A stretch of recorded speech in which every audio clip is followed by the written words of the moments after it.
Urinary reflux practice ചെയ്ത് നമുക്ക് voluntary reflux ആക്കാൻ പറ്റും. നോക്കാം.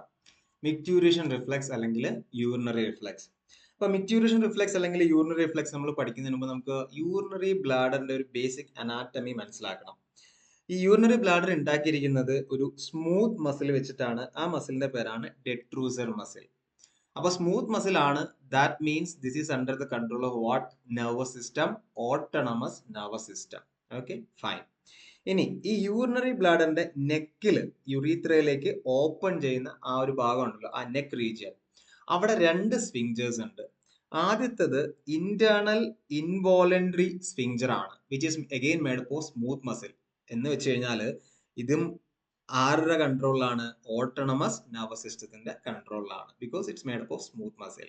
ഇനി അതിന്റെ പുറത്ത് ഒരു എക്സ്റ്റേണൽ യുറീത്രൽ സ്ഫിങ്ചർ ഉണ്ട്, that is made up of skeletal muscles അല്ലെങ്കിൽ voluntary muscle. So that is under the control of what? Somatic nervous system, voluntary കൺട്രോളിലാണ്. അപ്പം യൂറിനറി ബ്ലാഡർ ഉണ്ടാക്കിയിരിക്കുന്നത് ഡെട്രൂസർ മസിൽ വെച്ചിട്ടാണ്. അതിന്റെ ബേസിൽ രണ്ട് ടാപ്പ് ഉണ്ട്. ഒന്നെന്ന് പറയുന്നത് ഇന്റേണൽ ഇൻവോളണ്ടറി സ്ഫിങ്ചർ ആണ് under the autonomous nervous system. അതിന്റെ പുറത്തുള്ളത് എക്സ്റ്റേണൽ യുറീത്രൽ സ്ഫിങ്ചർ ആണ്, which is under the control of voluntary signals, voluntary nervous system, somatic nervous system, because it's made up of what? Skeletal muscles. അപ്പം ഇത്രയാണ് ആദ്യം മനസ്സിലാക്കേണ്ടത്. ഇനി നമുക്ക് ഈ ഒരു മിക്ട്യൂറേഷൻ റിഫ്ലക്സിലേക്ക് പോവാം. മിക്ട്യൂറേഷൻ റിഫ്ലക്സ് പഠിക്കുമ്പോൾ നമുക്ക് ആദ്യം പഠിക്കേണ്ടത് role of autonomous nervous system ആണ്. ഓട്ടോണമസ് നെർവസ് സിസ്റ്റം നമുക്കറിയാം രണ്ട് പാർട്ട് ഉണ്ട്, sympathetic nervous system and parasympathetic nervous system.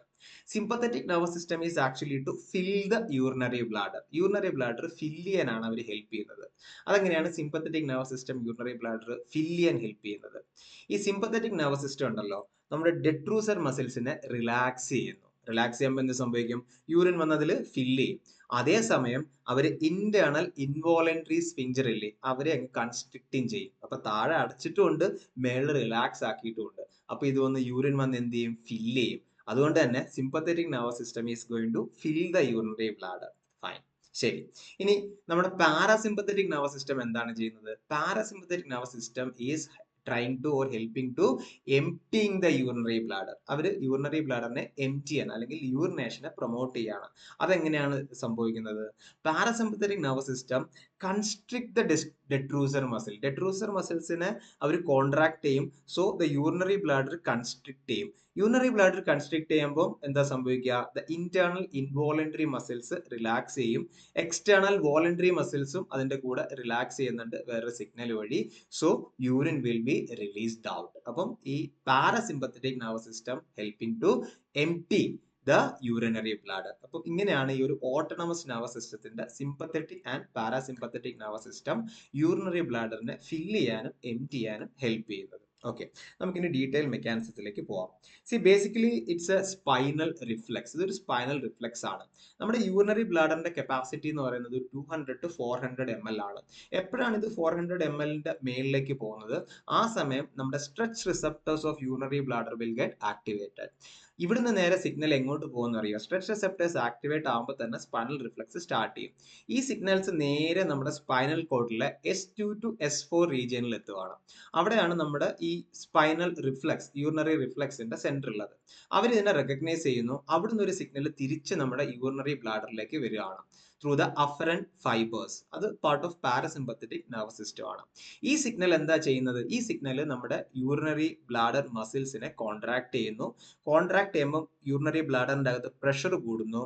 അതേസമയം നമ്മുടെ ഇന്റേണൽ ഇൻവോൾട്ടറി സ്ഫിങ്ചർ ഈ ഒരു പ്രഷർ കാരണം ഓപ്പൺ ചെയ്യുന്നു.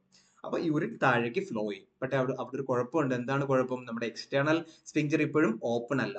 അവരെ എങ്ങനെ ഓപ്പൺ ആക്കുന്നത്? അവരെയും ഈ സ്പൈനൽ റിഫ്ലക്സ് വഴി ഓപ്പൺ ആക്കാൻ പറ്റും. അതായത് സ്പൈനൽ കോഡിൽ നിന്ന് വരുന്ന ഇൻഫർമേഷൻ ഉണ്ടല്ലോ, നമ്മുടെ യൂറിനറി ബ്ലാഡറിനെ കോൺട്രാക്ട് ചെയ്യാൻ വരുന്ന ഒരു ഇൻഫർമേഷൻ, അതേപോലെ തന്നെ വേറെ ഇൻഫർമേഷൻ പോകുന്നുണ്ട്. പക്ഷെ അതൊരു ഇൻഹിബിറ്ററി ഇൻഫർമേഷൻ ആണ്. ഒരു ഇൻഹിബിറ്ററി ന്യൂറോൺ ആ ഇൻഫർമേഷൻ ക്യാരി ചെയ്ത് നേരെ എക്സ്റ്റേണൽ വോളണ്ടറി സ്ഫിങ്ചറിൽ കൊണ്ടുവരും. അപ്പൊ എന്താ സംഭവിക്കുക?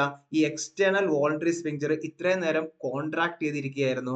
പക്ഷെ ആ ഒരു ഇമ്പൾസ് ഉണ്ടല്ലോ, ആ ഒരു കോൺട്രാക്ഷൻ ഉണ്ടല്ലോ, ഈ ഇൻഹിബിറ്ററി ഇമ്പൾസ് ഉണ്ടല്ലോ, അതിനെ കൗണ്ടർ ചെയ്യും. അപ്പൊ എന്ത് സംഭവിക്കും? ഈ ഒരു കോൺട്രാക്ഷൻ അത് വിട്ടിട്ട് നമ്മുടെ എക്സ്റ്റേണൽ വോളണ്ടറി സ്ഫിങ്ചർ റിലാക്സ് ചെയ്യും.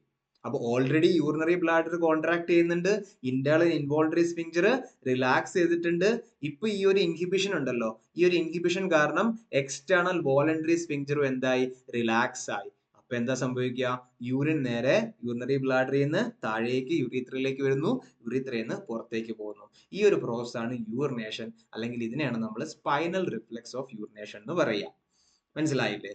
ഈ ഏർലി ചൈൽഡ്ഹുഡിലൊക്കെ സംഭവിക്കുന്നത്, അല്ലെങ്കിൽ ഇൻഫൻസിലൊക്കെ ഇങ്ങനെയാണ് സംഭവിക്കുക. അവർക്ക് അത് കൺട്രോൾ ചെയ്യാൻ പറ്റില്ല, അതങ്ങനെ ഒഴുകി അങ്ങ് പോകും. It's A reflex. പക്ഷെ നമ്മളിങ്ങനെ ചൈൽഡ്ഹുഡിൽ നമ്മൾ അല്ലെങ്കിൽ വളരുന്ന സമയത്ത് നമുക്ക് അങ്ങനെ എല്ലായിടത്തും പോയിട്ട് തോന്നുന്ന സമയത്ത് യൂറിനേറ്റ് ചെയ്യാൻ പറ്റില്ലല്ലോ, എപ്പോഴും ഡയപ്പർ ഇട്ടുകൊണ്ട് നടക്കാൻ പറ്റില്ലല്ലോ. അപ്പൊ നമ്മൾ എന്താ ചെയ്യുക, നമ്മൾ ടോയ്ലറ്റ് ട്രെയിനിങ് എടുക്കും. ടോയ്ലറ്റ് ട്രെയിനിൽ ആക്ച്വലി സംഭവിക്കുന്നത് എന്താ വെച്ച് കഴിഞ്ഞാൽ, ഈ ഒരു ഇൻവോളണ്ടറി റിഫ്ലെക്സ് ഉണ്ടല്ലോ, സ്പൈനൽ റിഫ്ലെക്സ്, അതിനെ നമ്മൾ വോളണ്ടറി ആക്കും. അതായത് എവിടെ വെച്ച് യൂറിനേറ്റ് ചെയ്യണം, എപ്പോൾ യൂറിനേറ്റ് ചെയ്യണം എന്നൊക്കെ ഒരു പരിധി വരെ നമുക്ക് കൺട്രോൾ ചെയ്യാൻ പറ്റും.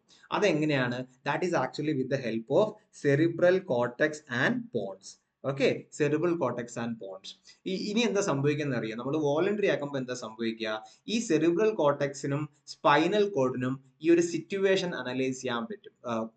സെറിബ്രൽ കോർട്ടെക്സിനും പോൺസിനും ഈ ഒരു സിറ്റുവേഷൻ അനലൈസ് ചെയ്യാൻ പറ്റും. നിങ്ങൾ എവിടെയാണ് എപ്പോഴാണ് യൂറിനേറ്റ് ചെയ്യുന്നത് നിങ്ങൾക്ക് അനലൈസ് ചെയ്യാൻ പറ്റും. അപ്പൊ അവിടുന്ന് ഒരു സിഗ്നൽ വരികയാണ്, എവിടുന്ന്, സെറിബ്രൽ കോർട്ടെക്സിൽ നിന്നും പോൺസിൽ നിന്നും കൂടി ഒരു സിഗ്നൽ വരികയാണ്. ഈ സിഗ്നല് ഈ സ്പൈനൽ റിഫ്ലെക്സിനെ എന്ത് ചെയ്യാൻ പറ്റും, ഓവർ റൈഡ് ചെയ്യാൻ പറ്റും. മനസ്സിലായോ? ഓവർ റൈഡ് ചെയ്യാന്ന് വെച്ച് കഴിഞ്ഞാൽ, ഈ സ്പൈനൽ കോഡിൽ നിന്ന് ഒരു ഇൻഹിബിറ്ററി റിഫ്ലെക്സ് സാധാരണ വരുന്നുണ്ടല്ലോ, എന്തിനെ റിലാക്സ് ചെയ്യാൻ, എക്സ്റ്റേണൽ യൂറിത്രൽ സ്ഫിങ്ചറിനെ റിലാക്സ് ചെയ്യാനായിട്ട്. ഈ ഒരു ഇൻഹിബിറ്ററി സിഗ്നലിനെ ഈ കോർട്ടെക്സിൽ നിന്നും പോൺസിൽ നിന്നും വരുന്ന സിഗ്നലിന് ഓവർ റൈഡ് ചെയ്യാൻ പറ്റും. എന്ന് വെച്ച് കഴിഞ്ഞാൽ, these signals which is coming from the cortex and pons varole can keep the external urethral sphincter in constricted way. അവർ ആ യൂറിത്രൽ സ്ഫിങ്ചറിനെ റിലാക്സ് ചെയ്യാൻ സമ്മതിക്കില്ല, അവർ അതിനെ ഇങ്ങനെ അടച്ചു തന്നെ വെക്കും.